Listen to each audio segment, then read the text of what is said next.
अखंड मंथन के सभी दर्शकों को नमस्कार। मैं हूं शेखर त्रिपाठी और आप देख रहे हैं हमारा YouTube चैनल अखंड मंथन। आज हम चर्चा करेंगे देश के सुप्रसिद्ध ज्योतिषाचार्य श्री संत बेतरा अशोक जी के साथ प्रधानमंत्री श्री नरेंद्र मोदी के आगामी भविष्य की। संत बेतरा जी, आपका बहुत बहुत स्वागत है अखंड मंथन ब्रेकिंग पॉइंट में। और जिस तरह से हमारे बहुत सारे दर्शकों की ये मांग है कि जिस तरह से मोदी विरोध लगातार देश में बढ़ता जा रहा है और मोदी विरोध के लिए देश की कुछ सत्ताधारी पार्टियां जो पहले सत्ता में रह चुकी हैं वो दुश्मनों का भी सहारा ले रही हैं, आप क्या कहेंगे? क्या इससे मोदी जी की जो मुहिम है ईमानदारी की, भ्रष्टाचार मुक्त भारत की, उसको कहीं से किसी प्रकार का कोई खतरा नजर आता है आपको? देखिए, 2017-18 की भविष्यवाणी जैसी की थी तकरीबन बिल्कुल वैसी ही डॉट गई है। अब जो 2018-19 नवा संवत जो है उसका वर्ष का राजा है सूर्य और मंत्री है शनि। वर्ष का राजा सूर्य है और सूर्य इनका राजेश है, दशमेश होकर उच्च के बुध के साथ एकादश भाव में विराजमान है। बुध जो है वो अष्टमेश भी है और एकादश भी है और उच्च का है, और सूर्य जो है वो दशमेश है। और मजे की बात यह है, दशम भाव में शनि बैठा है इनका, और शनि जो है नेक्स्ट जो संवत आ रहा है उसका मंत्री है। तो शनि और सूर्य, सूर्य राजा शनि मंत्री होने के कारण और इनकी कुंडली में बेस्ट फिट होने के कारण, बहुत पहले जो मैंने भविष्यवाणी की थी कि मोदी जी का जितना भी आप अपोजिशन में बोलेंगे, जितना भी इनको अपोज करेंगे वो उतना उनको फायदा होगा। अब सूर्य और शनि दोनों एक दूसरे के अगेंस्ट हैं, लेकिन राजेश सूर्य बुद्धि के कारक बुध के साथ, उच्च के बुध के साथ जो पंचम भाव को देख रहे हैं, बुद्धि स्थान को देख रहे हैं, तो ये अपने बुद्धि चातुर्य से देश में ही नहीं, विदेश में ही नहीं, पूरे संसार में अपना नाम ऊंचा करेंगे। तो 2018-19 जो है मोदी जी के लिए हर हालत में sky is the only limit for Shri Modi जी।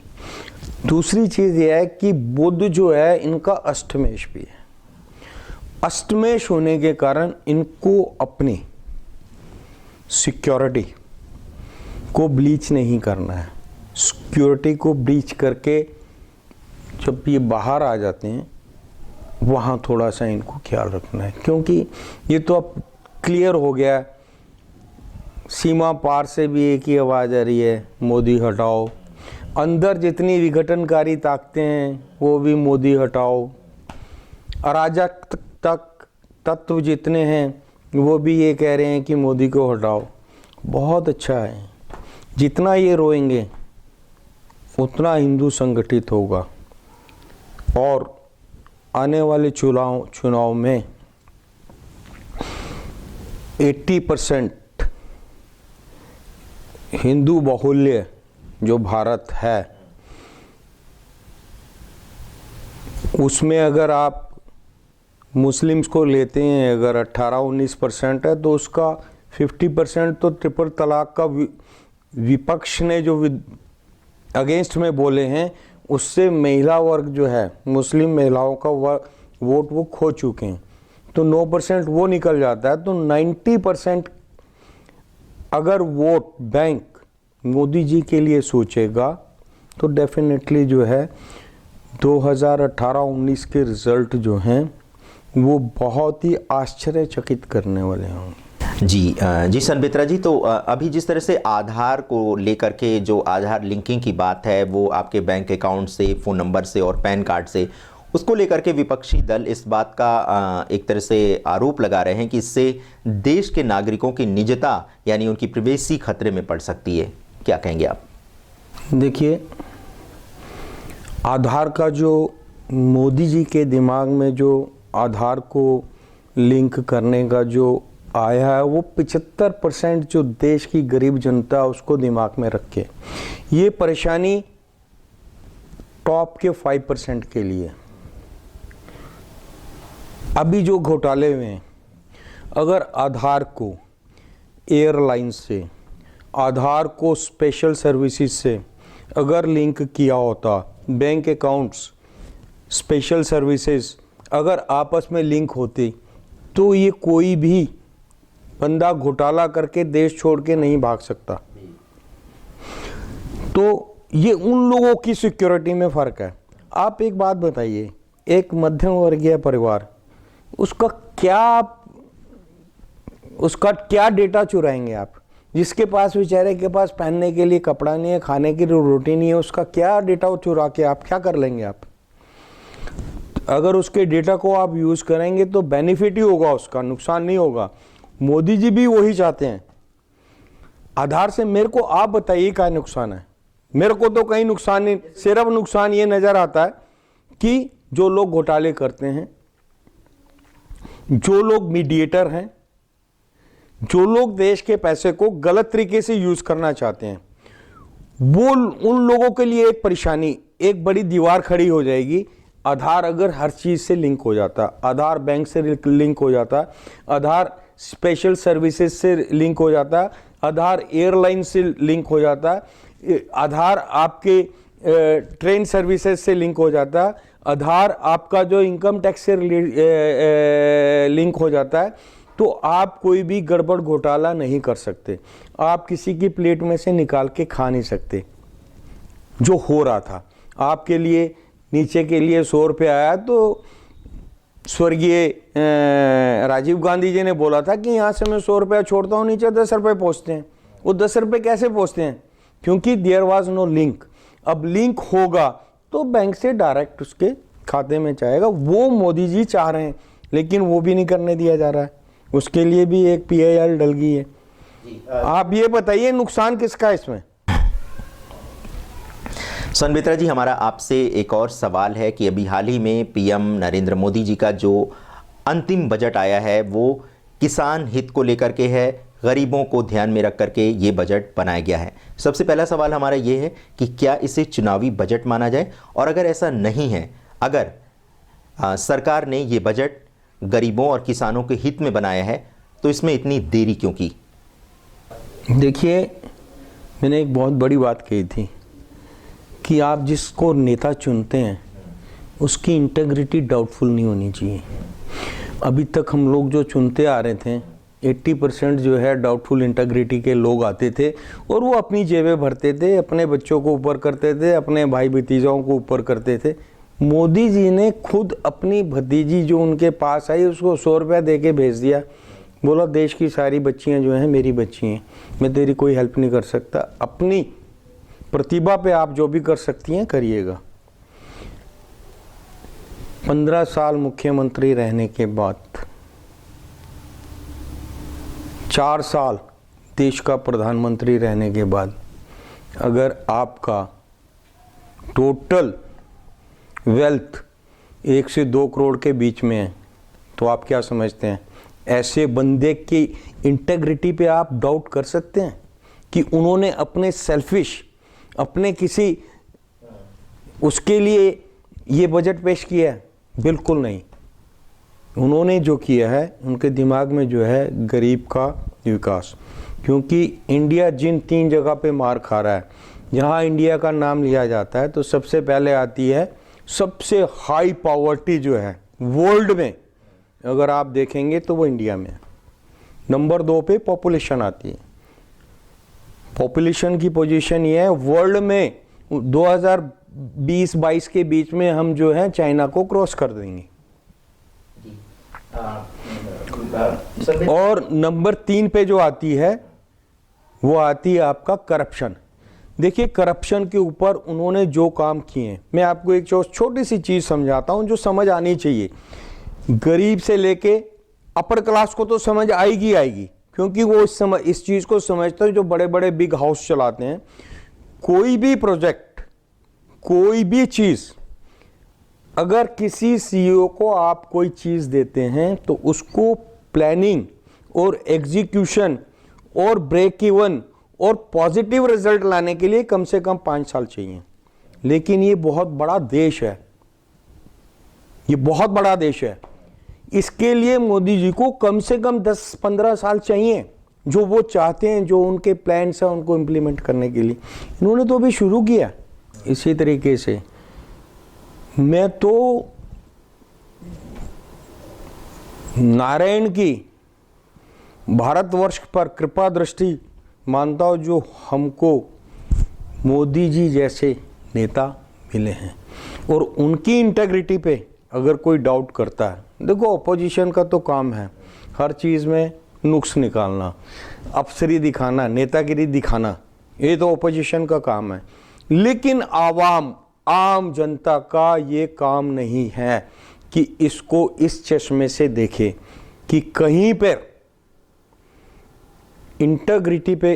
देखिए अभी जो घोटाले उजागर हो रहे हैं कब के हैं? अब के तो नहीं है, वो सब 14 से पहले के ही निकल के आ रहे हैं। देश के सबसे बड़े अर्थशास्त्री 10 साल में क्या दिया उन्होंने, और उसको अब ठीक कर रहे हैं, तो आप उस पर भी प्रश्न उठा रहे हैं। जी सन बेत्रा जी, और जिस तरह से कश्मीर में हालात इस समय अनियंत्रित होते जा रहे हैं, उसे देख करके ऐसा लगता है कि कहीं जो हमारे पीएम श्री नरेंद्र मोदी हैं वो कहीं नर्म पड़ते दिख रहे हैं, क्योंकि जब वो देश के जब प्रधानमंत्री से पहले जब वो गुजरात के मुख्यमंत्री थे, तब वो पाकिस्तान को लेकर के बहुत आक्रामक बयान देते थे, लेकिन जब देश की सत्ता उन्हें मिली है तब वो इस तरह से कोई आक्रामकता नहीं दिख रही है। क्या कारण देखते हैं आप? समझ नहीं आ रही है कि आप ये कैसे बोल रहे हैं। देखिए अगर आपको स्वायत्ता दे दी जाए, take decision at the spot, मेरे पास आने की ज़रूरत नहीं है, आप डिसीजन लीजिएगा, उधर से 1 गोली आती है तो इधर से 100 गोली जानी चाहिए। आर्मी को जो पावर्स मोदी जी ने दी हैं, रक्षा मंत्री ने जो दी हैं, पाकिस्तान बौखलाया हुआ। पहले ऐसे नहीं होता था, पहले आप आते थे, आके सिर काट के ले जाते थे, और हमारे प्रधानमंत्री भूतपूर्व और या हमारे रक्षा मंत्री या हमारे गृह मंत्री ये वक्तव्य देते थे कि आतंकवादी आर्मी की वर्दी पहन के आए और कांड करके चले गए, और हमारी सेना के हाथ बंधे हुए थे, क्योंकि उनको पहले ऑर्डर लेना पड़ता था हम गोली चलाएं कि नहीं चलाएं। अब पूछने की ज़रूरत नहीं है, सर्जिकल स्ट्राइक हुआ, और ऐसे कई सर्जिकल स्ट्राइक होंगे।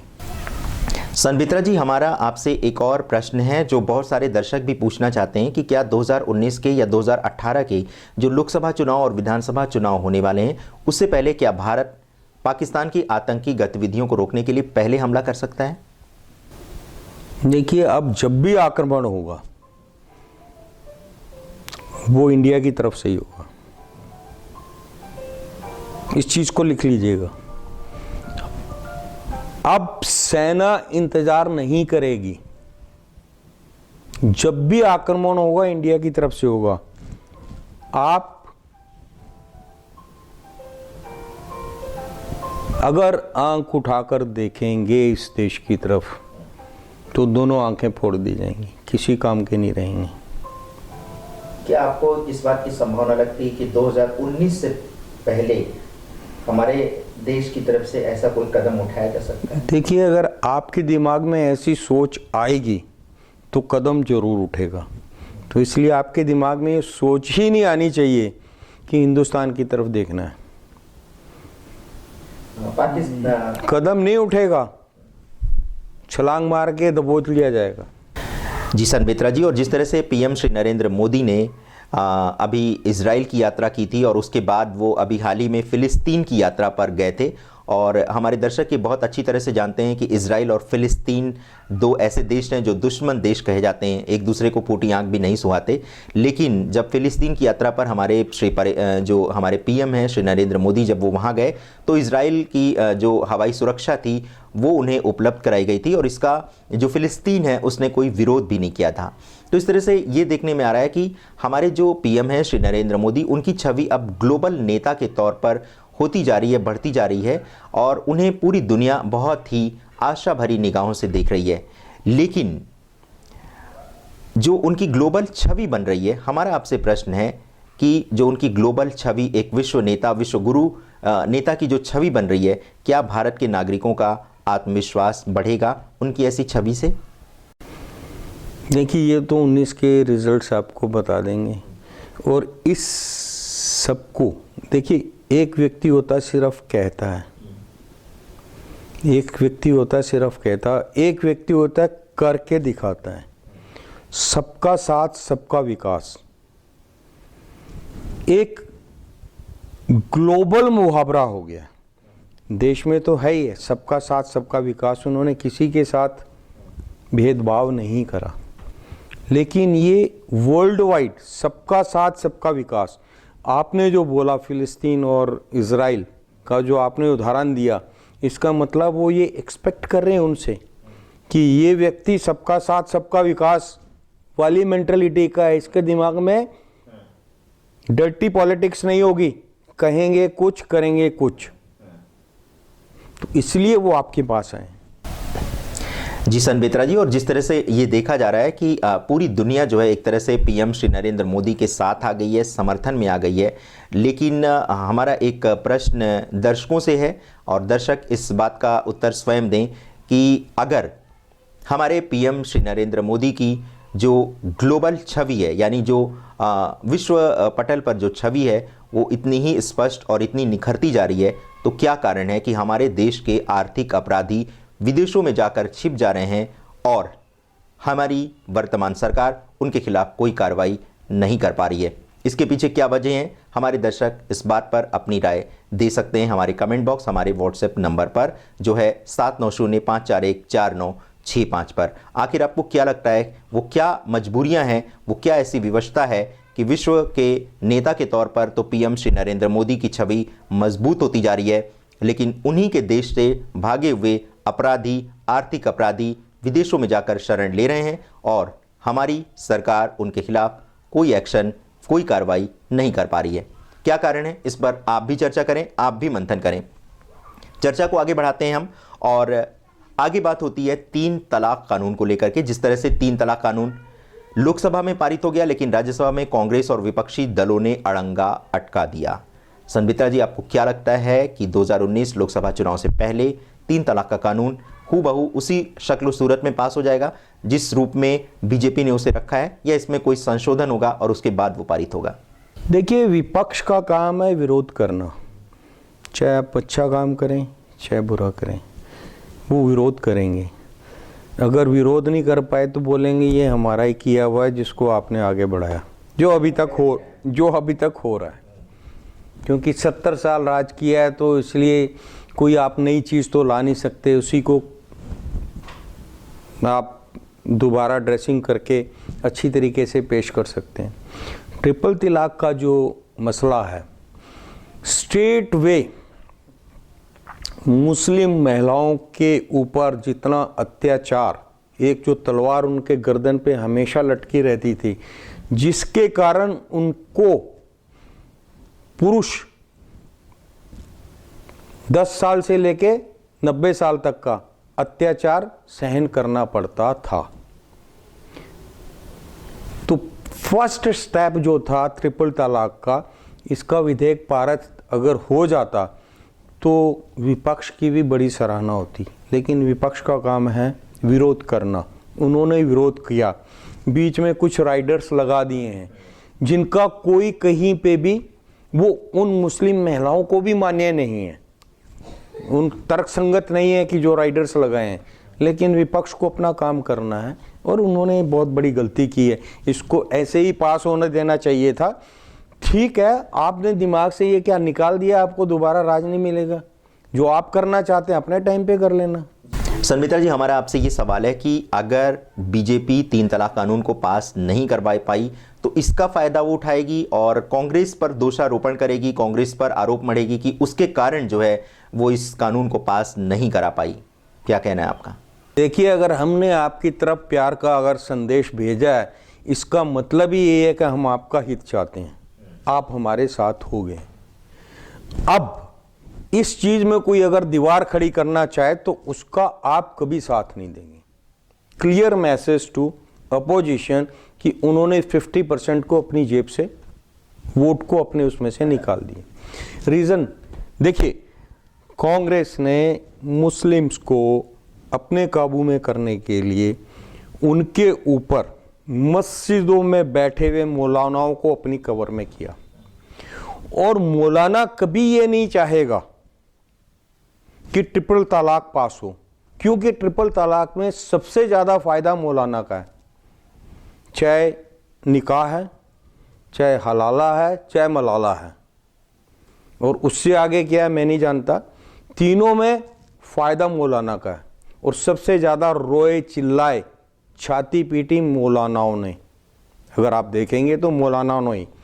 और मौलानाओं के तुष्टीकरण, क्योंकि कंट्रोल करने के लिए आपको उनके गुरुओं को कंट्रोल करना पड़ता, मौलानाओं के तुष्टीकरण के लिए कांग्रेस ने ये कदम लिया है ट्रिपल तलाक के अगेंस्ट बोलने का। इस इलेक्शन में आपको सब सामने आ जाएगा। संवित्रा जी, जिस तरह से हमारे प्रधानमंत्री श्री नरेंद्र मोदी तुष्टीकरण की राजनीति से बहुत दूर हैं, एक विशिष्ट वर्ग को फ़ायदा पहुंचाने की राजनीति से बहुत दूर हैं, और हज पर सब्सिडी खत्म करके उन्होंने इस बात का एक बार फिर संकेत दिया कि वो मुस्लिम तुष्टीकरण या किसी विशेष धर्म या किसी विशेष जाति की तुष्टीकरण की राजनीति नहीं करेंगे। हम आपसे जानना चाहेंगे कि 2019 या 2018 में जो चुनाव होने वाले हैं उसमें ऐसे कौन से 5 मुख्य कारण होंगे जो दोबारा प्रधानमंत्री श्री नरेंद्र मोदी को भारत की सत्ता सौंपेंगे? देखिए, माननीय नरेंद्र मोदी जी ने पहले दिन ही संसद के चौखट को चूम के अपनी मेंटलिटी क्लियर कर दी थी कि मैं यहाँ पे किस लिए आ रहा हूँ। कितना सम्मान दिया उन्होंने संसद को। उसके बाद पहले ही भाषण में जो उन्होंने बोला, स्वच्छता अभियान, सबका साथ, सबका विकास, और सबसे बड़ा जो है विकास का मुद्दा। विकास किसका है भाई? आपका विकास थोड़ा ना करना है। आप तो 1 लाख रुपया महीने का कमा रहे हैं, 10 लाख रुपए कमा रहे हैं, करोड़ रुपया कमा रहे हैं। विकास किसका करना है? जिसको 40 रुपये भी नहीं मिलते, जिसको आप बोलते हैं कि दिन का जो है 5 रुपये में पेट भरा जा सकता है, विकास उसका करना है। तो विकास का मुद्दा, और अभी जो है ये जो बजट पेश हुआ वो उन्हीं लोगों के लिए है। तो इन तीनों चीज़ों पे उन्होंने फोकस किया।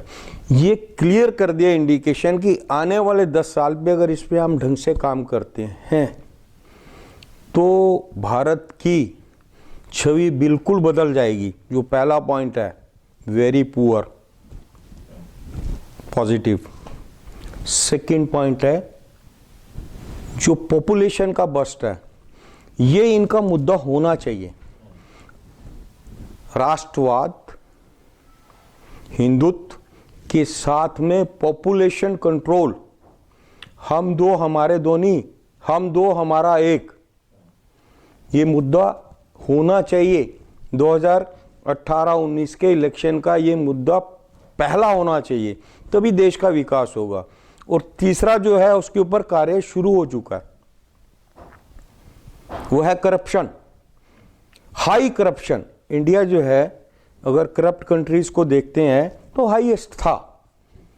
14 से पहले टॉप पे नाम था, कोई यहाँ का आगे काम करना चाहता ही नहीं था। अब वो चीज़ें आस्ता आस्ता सिस्टम्स ऐसे उन्होंने किए, हर आदमी टैक्स देना चाहता है जीएसटी के कारण। डिमोनेटाइजेशन के कारण जो ब्लैक मनी थी वो स्ट्रीम, वो किसी भी तरीके से कन्वर्ट हुई है, 1 नंबर में कन्वर्ट हो गई है। अब हमें ये तो क्लियर है कि हमारे पास जो फेक करेंसी नहीं है। नंबर तीसरा, उन्होंने जो किसानों के लिए लिया और गरीबों के लिए जो ये निर्णय किया आपका 5 लाख वाला, गरीब आदमी तो सांस तोड़ देता था। बहुत बड़ी उपलब्धि है। तो क्या ये कुछ कारण रहेंगे कि उन्हें दोबारा सत्ता में मिलेगी कुर्सी?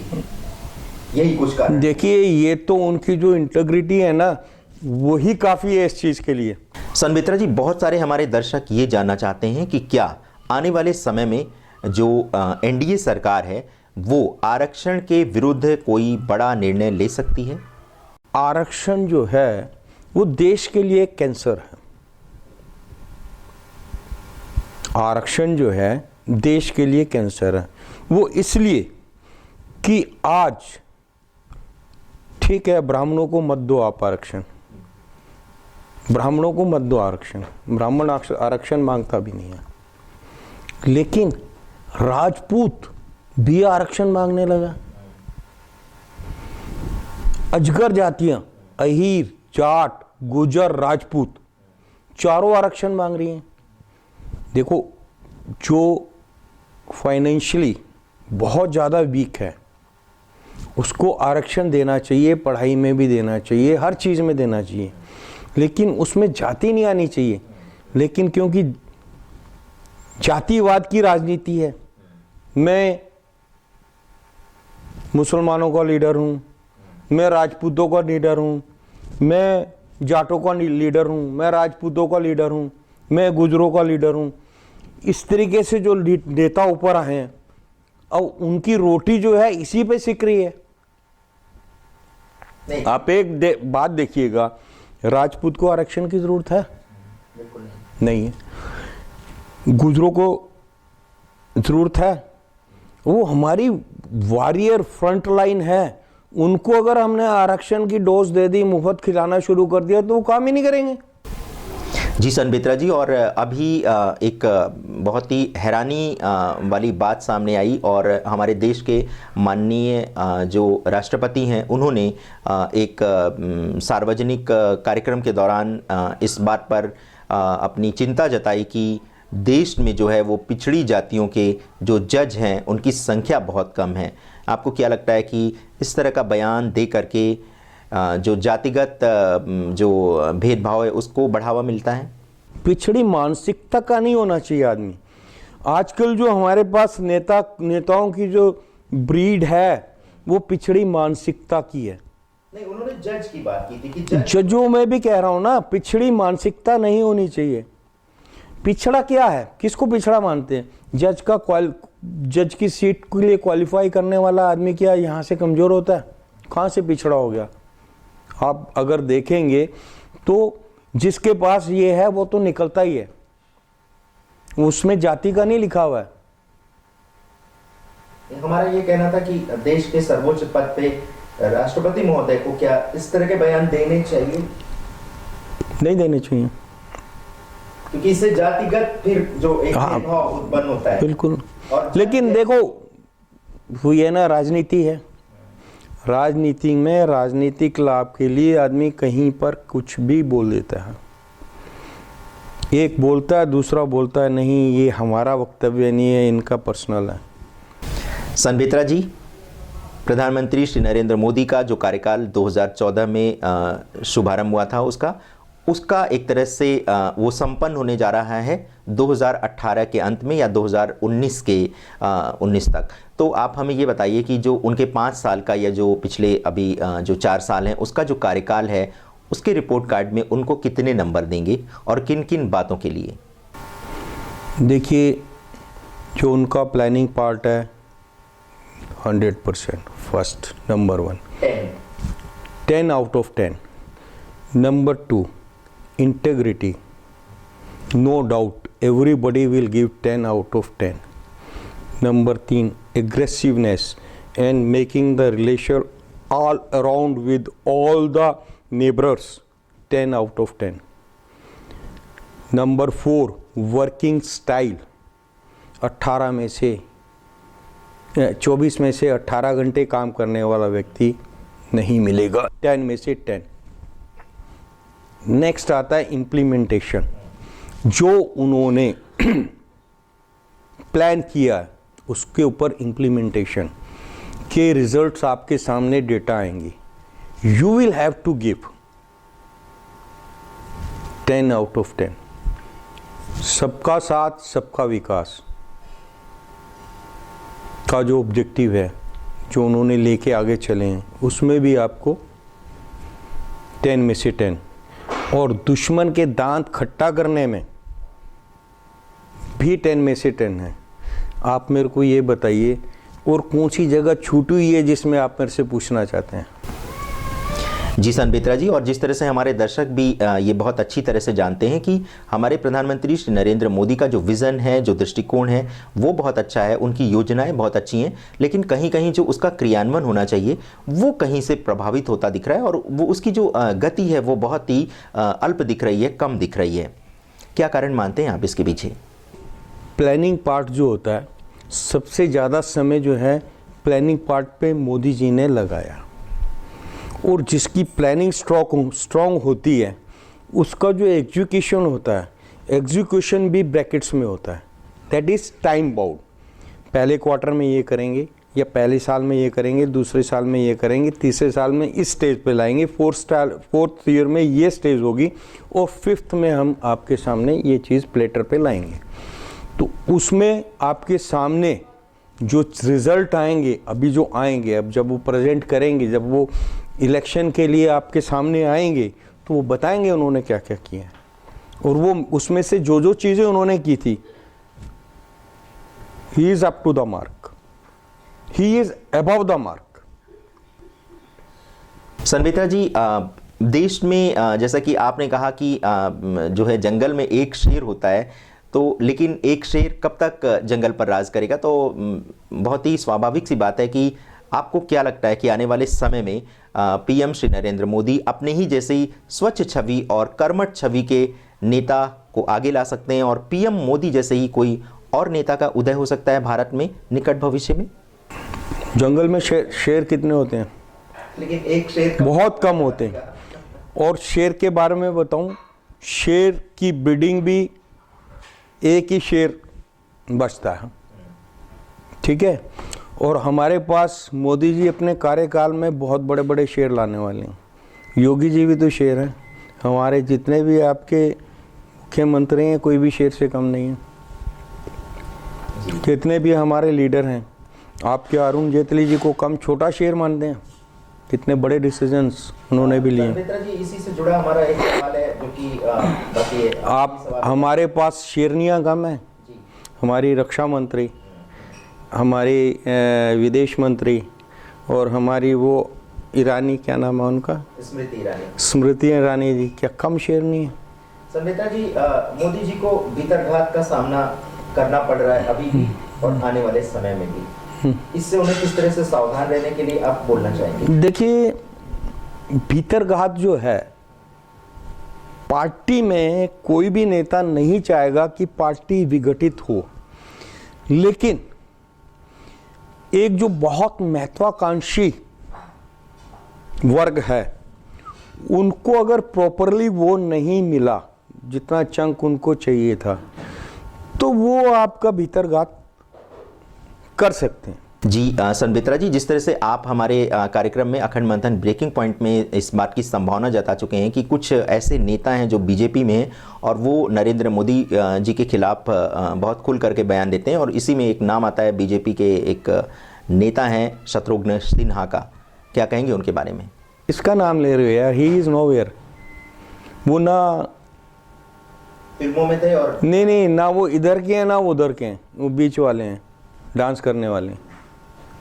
जी संबित्रा जी, तो इस चर्चा के लिए आपका बहुत बहुत धन्यवाद। और हमारे बहुत सारे दर्शक समय समय पर हमसे पीएम श्री नरेंद्र मोदी के आगामी भविष्य की गणना के बारे में हमसे प्रश्न करते रहते हैं, तो हमें ये आशा है कि अब उन्हें इस प्रश्न का उत्तर मिल गया होगा और वो किसी भी प्रकार से ये ना समझें कि पीएम श्री नरेंद्र मोदी की जो भ्रष्टाचार मुक्ति की जो मुहिम है वो कहीं से कमज़ोर पड़ती दिख रही है। हालांकि कांग्रेस जैसी कुछ विपक्षी पार्टियां हैं जो उनके भ्रष्टाचार मुक्त भारत के अभियान को बहुत ही गंभीरता से नहीं ले रही हैं और उसे बदनाम कर रही हैं। लेकिन आप ये बहुत अच्छी तरह से जानते हैं कि आपके पास एक बहुत बड़ी ताकत है आपके मताधिकार की। तो अगर आप देश को आगे ले जाना चाहते हैं, अगर आप अपनी विरासत में भ्रष्टाचार मुक्त भारत को छोड़ना चाहते हैं, अगर आप चाहते हैं कि जातिवाद की राजनीति, धार्मिक तुष्टीकरण की राजनीति का अंत हो जाए और देश के सभी नागरिकों का समग्र रूप से समान रूप से विकास हो, तो इसके लिए ऐसे नेतृत्व का चुनाव करें जो तुष्टीकरण की राजनीति से बहुत दूर है। अगर आपने हमारा चैनल अभी तक सब्सक्राइब नहीं किया है तो कृपया उसे सब्सक्राइब अवश्य करें और नोटिफिकेशन का बटन ऑन करना ना भूलें, ताकि हमारे द्वारा पोस्ट किए जाने वाले हर कार्यक्रम की सूचना आप तक पहुंच सके। ये हमारा सौभाग्य है कि अब हमारे सब्सक्राइबर्स की संख्या 1,20,000 के पास पहुंच चुकी है, लेकिन हमारा लक्ष्य है 10 लाख दर्शकों तक पहुंचने का और इसमें आप अपनी अहम भूमिका निभा सकते हैं। आप हमारी सबसे बड़ी ताकत हैं, आप हमारी सबसे बड़ी आशा हैं। हमें निराश नहीं होने देंगे, हम जानते हैं इस बात को और आपके ही समर्थन के आधार पर हम इस मुहिम को आप तक चला पा रहे हैं, आप तक सामने ला पा रहे हैं। देश को भ्रष्टाचार मुक्त बनाएं, ईमानदारी से सारे नागरिक कार्य करें, इसी कामना के साथ हम आपसे अनुमति लेंगे। थोड़े दिनों में आपको हमारा न्यूज़ चैनल अखंड जी न्यूज़ पर देखने को मिलेगा, जिसमें आपको बहुत सारी जानकारियां बहुत रोचक तरीके से, बहुत मनोरंजक तरीके से मिलने वाली हैं। और यही कारण रहा कि इस बार हम थोड़ा विलंब से अखंड मंथन ब्रेकिंग पॉइंट कार्यक्रम प्रस्तुत कर पा रहे हैं। तो इस विलंब के लिए हम आपसे क्षमा चाहेंगे, लेकिन हम आपको इस बात की जानकारी देते हुए हमें बहुत अपार हर्ष हो रहा है कि हम आपके साथ बहुत सारी ऐसी सूचनाओं का आदान प्रदान करेंगे जो आपको हंसाएगी भी, आपका ज्ञानवर्धन भी करेगी और आपकी संस्कृति को, आपकी विरासत को संरक्षित रखेगी। हमारा चैनल देखने के लिए आपका हृदय से आभार। नमस्कार।